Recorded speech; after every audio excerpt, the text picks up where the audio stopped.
शेवटचा मुद्दा शाहीराने ठेवला, अतिशय सुंदर मुद्दा होता. कारण विषय काय आहे मित्रांनो, शाहीर मगाशी म्हणाले ती पिढी होती, आजही ती पिढी नाही असं म्हणत नाही, पण विषय काय माहितीये, जे अविवाहित आहेत, ज्यांचं लग्न झालेलं नाही. काही पोरं अशी म्हणतात की सारा डोक्यावरचं केस गेलं पण अजून पोरगी भेटत नाही, शाप टाकला पडू दे.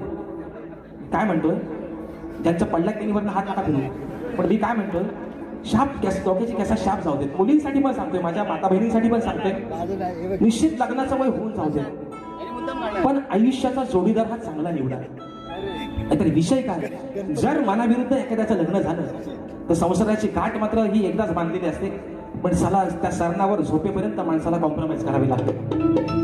हे वास्तव आहे. आणि म्हणून घटस्फोट होतात ना, शाहीराने सुंदरच मुद्दा मांडला. घटस्फोट जे होतात ना मित्रांनो, त्याचं खरं कारणच हे आहे.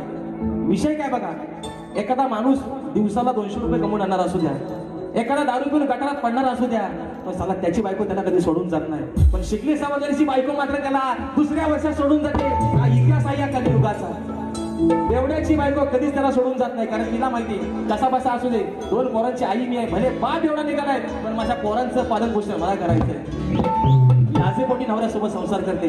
पण शिकली सवरलेली, मी कोणाला दोष नाही देत, पण सध्याची शिकली सवरलेली पिढी, तुम्ही आम्ही सर्व त्याच्यात आलो. 2025 ला लग्न झालं, 26 तासाला घटस्फोट होतो, डिवोर्स. एवढे डिवोर्स वाईट आलंय.